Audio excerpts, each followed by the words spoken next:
click on our icon on DeWittDailyNews.com. DeWittDailyNews.com is the area's leading local news source 24 hours a day, 7 days a week. Get the latest local news, obituaries, police blotter, weather forecast, and more with no paywall. Head to DeWittDailyNews.com to get the local information you need to know.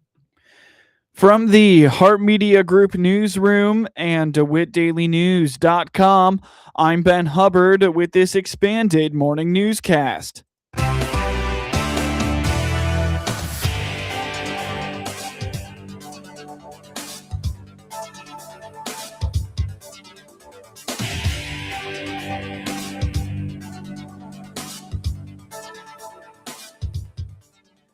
Good morning and thanks for being with us. I'm your host today, Ben Hubbard.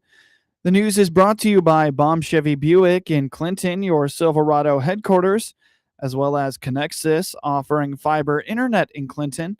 Click their icon on DeWittDailyNews.com to find out more. The Clinton Board of Education approved the hiring of a new district curriculum coordinator on Tuesday night to replace the departing Kara Jensen. Jensen is departing Clinton schools to return to Unit 5 in Normal.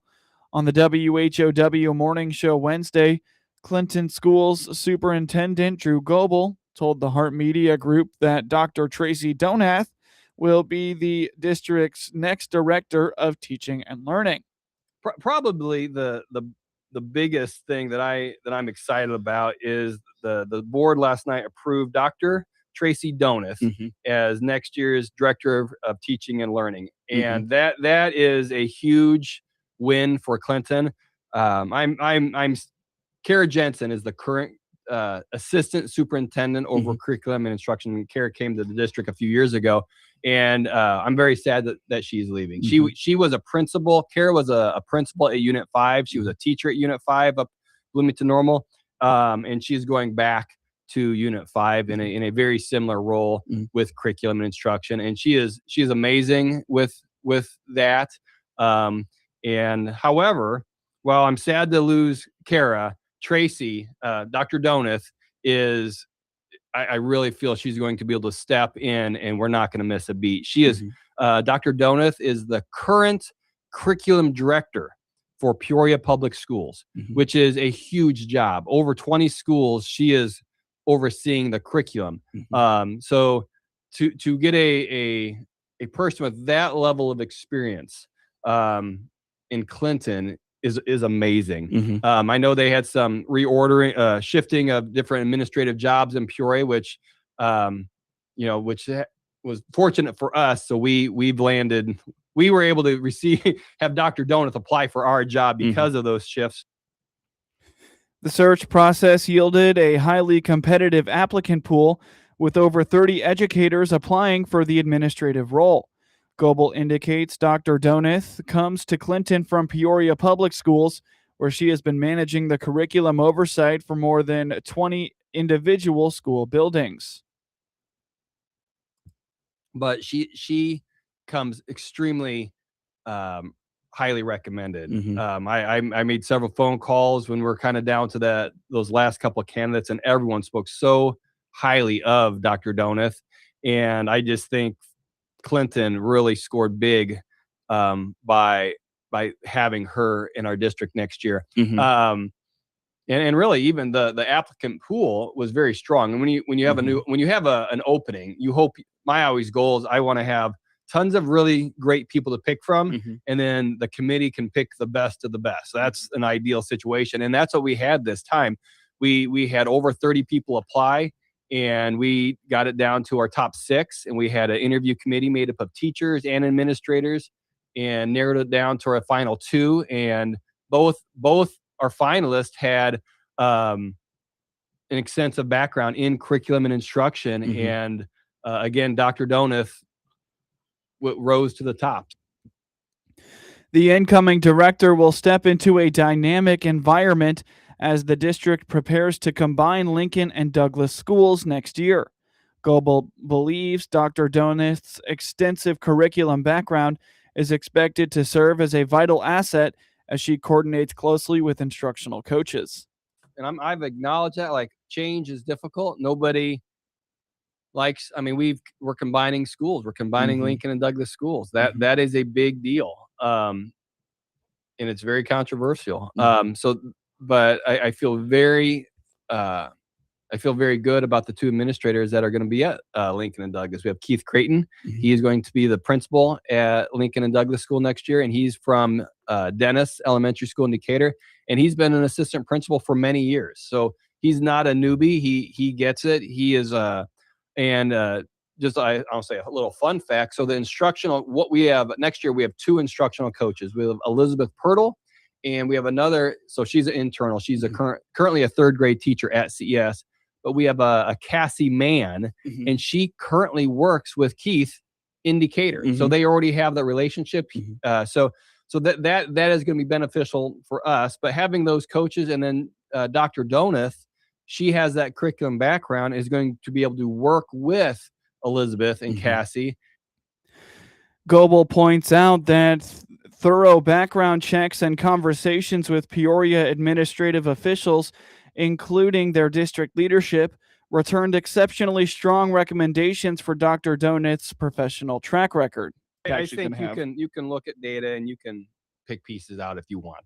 What I know is that when she interviewed very well, she came highly recommended, and she's not been jumping around. I think that is sometimes that can be a sign if you're going from school to school to school. I not always, but I think that could be a red flag. And Dr. Donath has been at Peoria for a long time. Before she was there, she was at Unit 5, and she was at Unit 5 for a long time. She was an elementary teacher.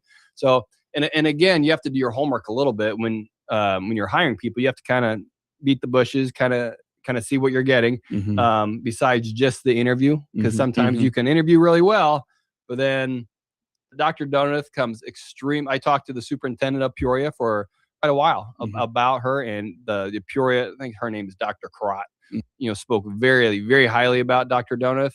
Dr. Wilson was she's retired from Peoria. She worked with Dr. Donath. And so again, and I called some other people, but again, highly, highly, highly recommended. And again, Dr. Donath's transition to Clinton schools comes at a unique time of transition, with the noted restructuring of Clinton elementary buildings, as well as leadership shifts in those buildings.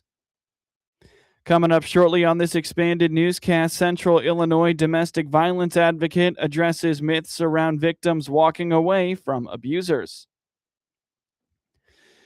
The city of Clinton is turning the space formerly known as the Roque Court Peace Park into a toddler park.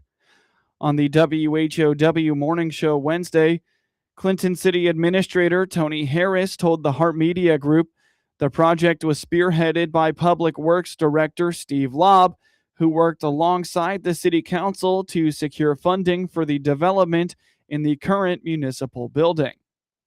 Yeah, the Toddler Park, that's something that Steve Lobb worked with the council to put that in his budget to develop that Toddler Park, and that's going to be at the old Roque Club on the corner of Main, Walnut, and Illini, right there at that corner. So that's very exciting. That was approved in the budget and talked about, put on the agenda last night and talked about a little bit, and that's going to be a nice park. And we worked very hard, Steve and the commissioners. I wasn't directly involved in that park, but as you know, last year I was really involved in the Kiwanis Park project there. But we're proud that we're doing some work with the parks and spreading the park funds out and creating new parks. So I think that's going to be a good thing, and that's going to be starting here before long. The inspiration for the project stems from a desire to safely accommodate different age groups within the community's recreational areas. According to Harris, Lobb recognized a need to separate small children from the older children playing at the nearby Kiwanis Park. Steve brought this up. He started last year. Steve Lobb, Public Works Director, started this last year with the idea of this toddler park. His idea was he wanted to separate the Kiwanis Park, separate the children a little bit, the older versus the smaller, so that the idea was put out there to create this toddler park to do that separation. And Steve and Commissioner Ballinger worked together with the rest of the council, and this is what they come up with. And I think it's a great deal. If I remember correctly, it was put on file, and I think it's still got to be voted on. Maybe it was voted on. I'm not real sure, but I would say here in probably another couple of weeks, the equipment will start getting ordered and coming in, and then they'll start the project. So that I'm guessing probably in 3 to 4 weeks, you'll see some activity going on that. Harris anticipates the park being ready for use this summer. Residents may remember about a decade ago, the Clinton High School class of 1973 renovated that space for Roque Court. While underutilized in recent years, the space offers a pergola and benches along with custom-fit fencing.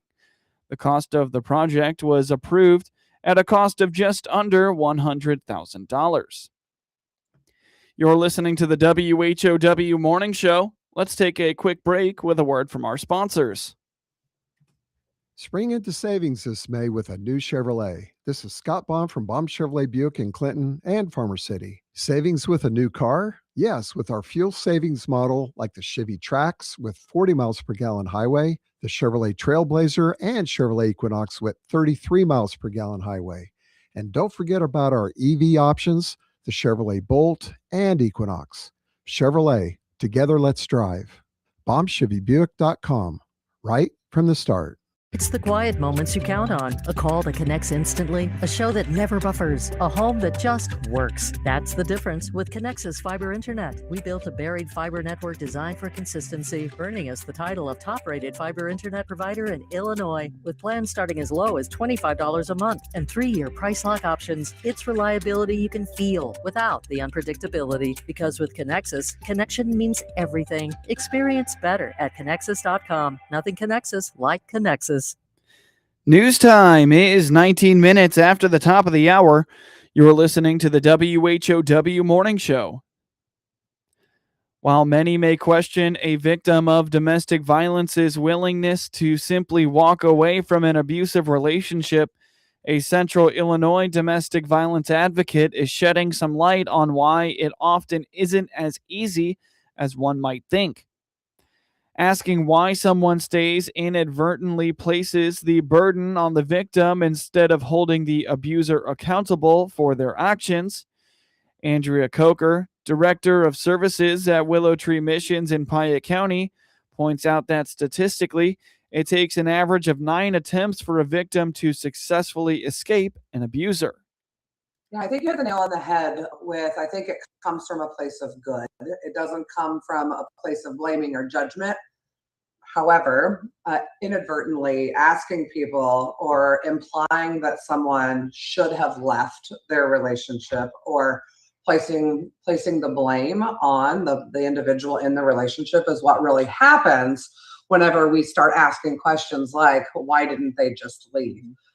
It is an incredibly harmful statement for people who are living in domestic violence situations. Unfortunately, as you mentioned, there was a life-ending situation in DeWitt County. And by having those be the center of the conversation, it is inadvertently blaming the victim of that relationship instead of holding the abuser accountable for his actions. It is underlyingly placing blame on the individual who didn't feel safe getting out. Mm-hmm. The danger spikes exponentially when a victim attempts to break away. According to Coker, 70% of domestic violence murders occur immediately after the abused individual decides to leave. Yeah, so that continues to hold at about 9 times for someone to actually escape their abuser. Noting that averages are averages, that means it may take somebody 25, it may take someone 50, it may only take someone else 2. But the reality is individuals who are bonded with their abuser are going to go back. That's just the way it is. There's a ton of reasons why that happens, but ultimately that's what happens. So what we're looking for in shifting away from questions like, why don't they just leave? We are truly trying to shift responsibility back on the abuser and take it away from people who are surviving in their relationships the only way that they know how. And sometimes that means staying in them. Mm-hmm. The reality is 70% of domestic violence murders happen whenever the abused individual decides to leave. Whenever an abuser loses control, that's whenever things happen. It's usually not planned. It's a crime of passion because they've lost control. And again, it's 70% of DV murders are because their victim left. While every domestic violence case is unique, the core behaviors of abusive individuals remain highly predictable. Coker emphasizes that abusers rely on tried and true tactics designed to establish total control and keep their partners in a state of constant turmoil. So I think that the fear of someone who lives with an abusive person never goes away. That can switch at any moment. I think that people who are surviving in their relationships go through periods where they may feel a little more comfortable because they've learned to somewhat predict the patterns of their abuser. The problem is that the reason that domestic violence works and domestic violence relationships are successful for the abuser is because they are so unpredictable. People who are living in these relationships are never comfortable. They are constantly in turmoil. It's by design, so that their abusers can keep them being controlled by them. So I think that there are days when things are going well, so it's possible people may let their guard down a little bit more than other days, but I don't think there's ever a day whenever victims living in an especially an active physically DV relationship ever feel safe. So we talk about a lot. Every domestic violence relationship looks different. There are aspects, there are pieces that are just different in every single relationship. However, the behaviors and the actions of abusive people are incredibly predictable. The nuances of it might be a little bit different, but people who are abusive have tried and true steps that they will walk through to gain control and maintain control of their victims. So we constantly hear new stories of people and what they're experiencing. I can never predict what a survivor is going through, but I can always predict what the abuser's next step was. Interesting. Andrea Coker. Sorry, go ahead. No, it's just always. Visit willowtreemissions.org for more information on their services or to talk to someone about your situation. You can also find Willow Tree Missions on Facebook. Coker indicates Facebook is often seen as a safe way for victims to reach out to them because of the Facebook page's connection to the organization's thrift store. Illinois Comptroller Susanna Mendoza is encouraging small businesses to learn more about the Illinois certification and procurement process. The most common question we get is, how can I get certified with the state so that I can do business with the state? And doing business with the state could mean just, applying for a very small contract. Let's say you're a janitorial service and there's a janitor's contract that comes up and you want to bid on that job, or you want to sell a product that the state purchases, right? You're a car wash company and you want to wash you have a car wash that you want to be part of the car wash vendor pool, right? It could be anything and everything, a catering contract, IT contract, you name it. I pay $54 billion worth of bills. And all of those go to contractors in one way, shape, or form. It could be nonprofits, it could be for-profit companies, it could be hospitals. But if you want to be in the pipeline to receive state funds for a contract issued big or small, you have to be registered with the state of Illinois. And in our case, we deal specifically with the small businesses who want to get registered into the different types of programs that they could be bidding for. And our Smart Business program can help people do that very, very easily at no cost to them. We walk them through the process. We do this for free. We want them to be able to participate in their government's bidding process. And so that's what we're here for. So please, check out our Smart Business program online, or you can call Julie Ayers, who is available at 312-814-0034 to schedule a time to meet or have a phone call. So we're here to help. That's the best part of this job, right? Is getting to meet these small businesses, helping them get set up for success. Visit illinoiscomptroller.gov for more information. With outdoor season ramping up, the Illinois Department of Public Health is bringing attention to mosquito-borne and tick-borne illnesses. IDPH Director Dr. Samir Vora. A big part of our public health messaging during this time is to remind people to fight the bite by taking kind of the appropriate steps to minimize the risk of mosquitoes or tick bites. We like to think about it for your listeners as the 3 R's for fighting the bite. 1, reduce. And so we want to make sure that windows have tight fitting screens. So try to repair or replace screens that have tears or other openings. Eliminate or kind of refresh each week sources of standing water, because those are things and areas that can kind of be those breeding grounds for mosquitoes. So number 1, reduce. Number 2, repel. We know it's hot out there, but when you can, wear shoes and socks, long pants. Lightly colored things are really important, because that's when you can see the ticks, come on you. And then, if you are in shorter sleeves, but even in general, insect repellents that contain DEET or other kind of on brand and sort of appropriate repellents are key. So reduce 1, repel 2, and finally 3rd, report. When you see locations that have this kind of standing water for over a week, you can see that in flooded yards or roadside ditches. That's really important to contact your local health department. IDPH has created an interactive tick-borne disease dashboard that documents the counties in Illinois where different tick species have been confirmed, as well as the diseases they may carry. Search Illinois Tick-Borne Disease Dashboard. Get news anytime from your computer or your mobile device at DeWittDailyNews.com. Network News is now. With SRN News, I'm Rich Thomason in Washington.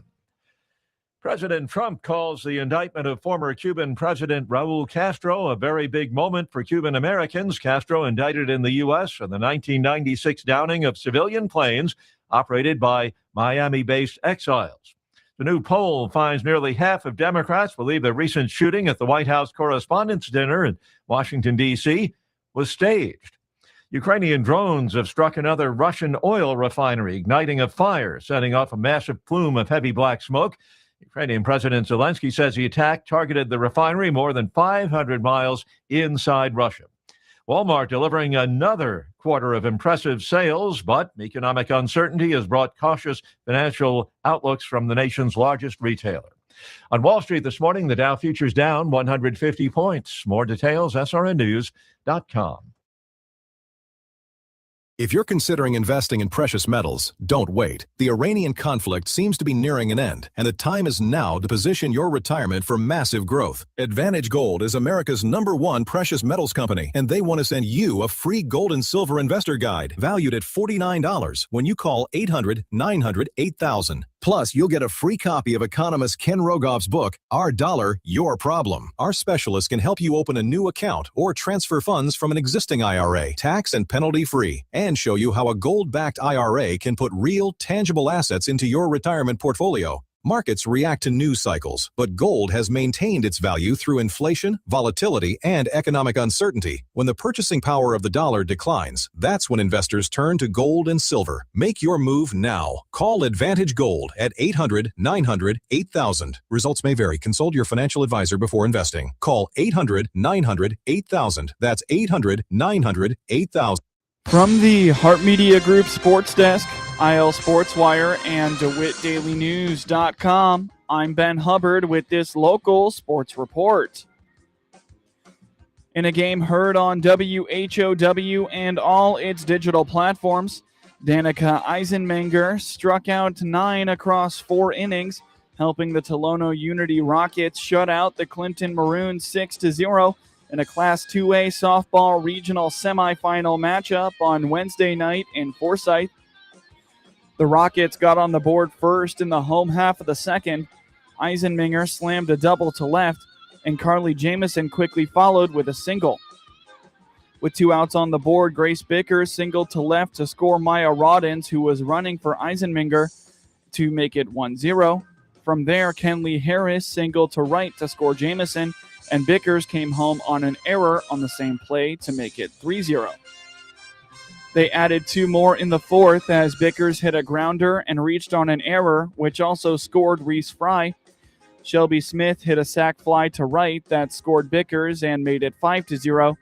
Bickers also hit a solo homer in the sixth. Riley Fentress, Avery Smith, Kinsey Sickles, and Olivia Haynes each had hits in the outing for Clinton. Haynes allowed 6 runs on 7 hits, struck out 1, and walked 2. Bickers led the Rockets with a 2-for-4 day at the plate. She plated 3 runs and scored 3 times. Reese Fry was also 2-for-4 with a run scored and a pair of doubles. Jamison was 1-for-3 with a run scored, while Smith was 0-for-3 with an RBI.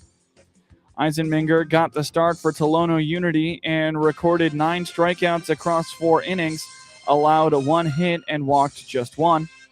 Karina Finnicle came in relief and threw 3 innings of shutout ball for the save, striking out 3 and walking 1. The Maroons finished the regular season with a record of 10-20.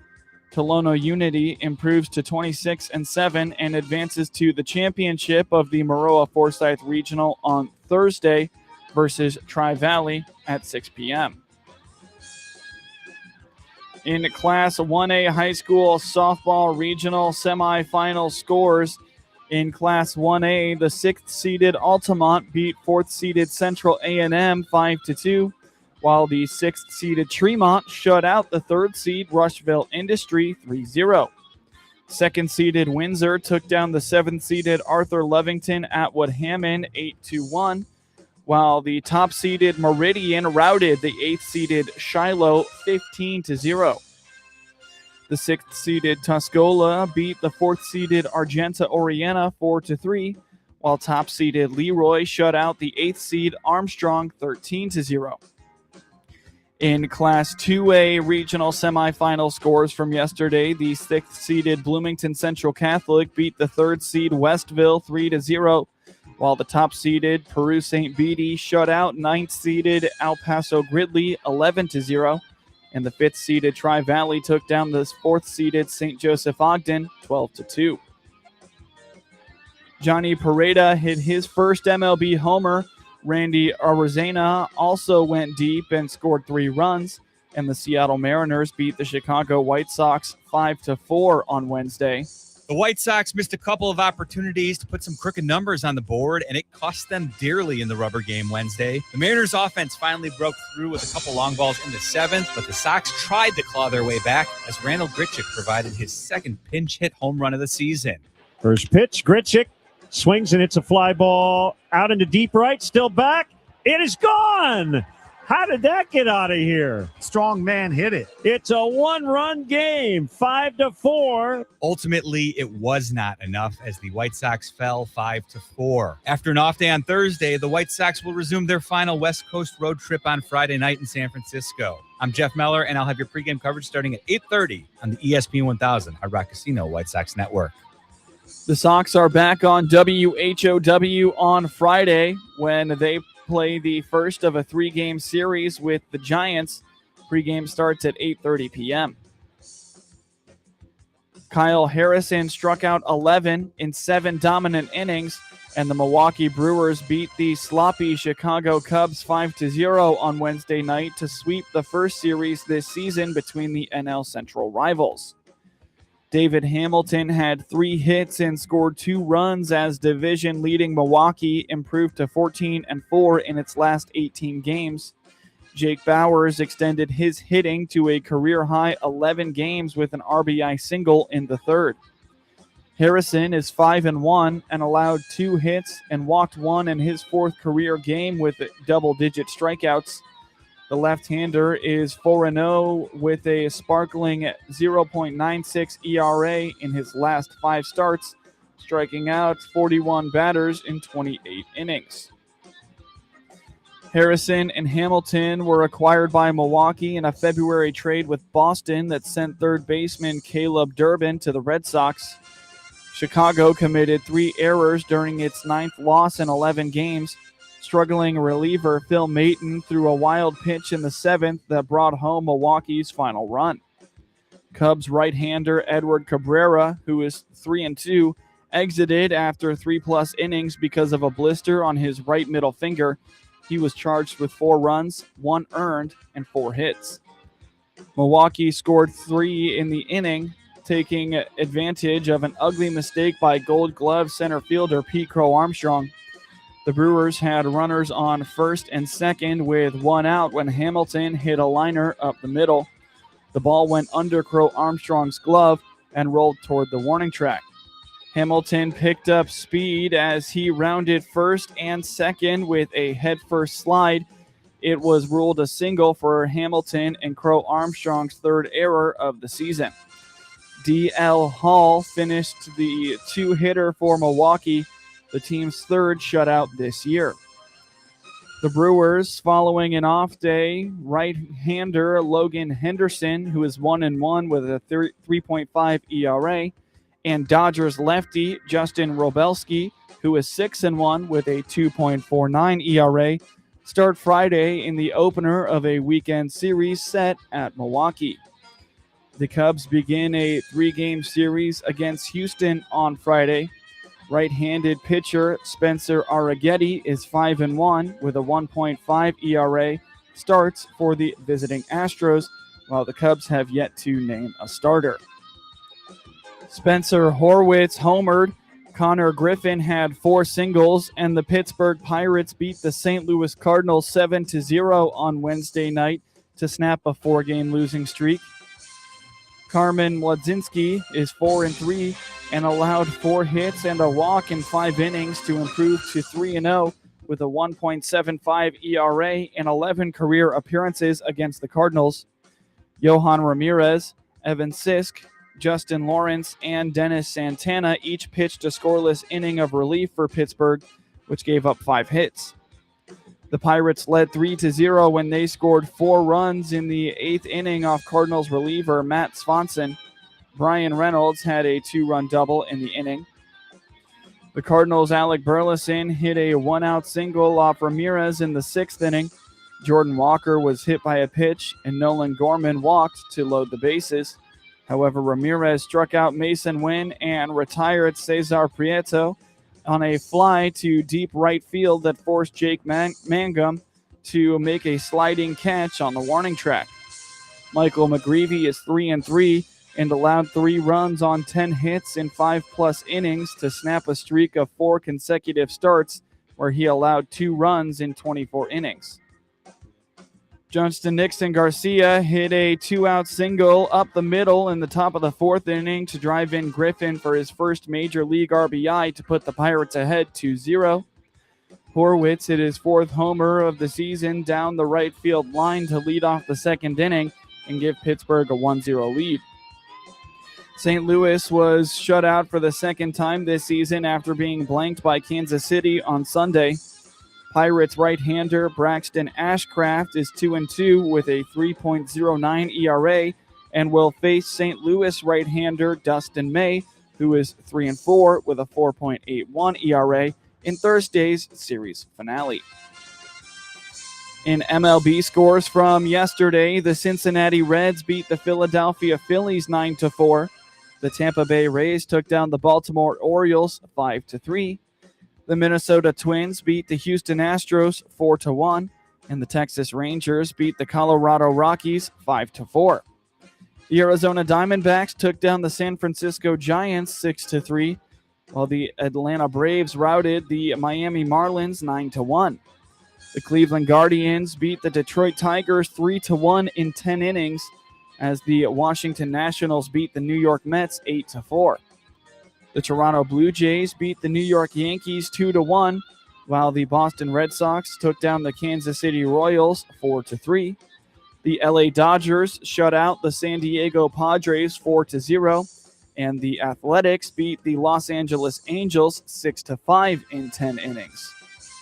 In NBA postseason scores, the top-seeded Oklahoma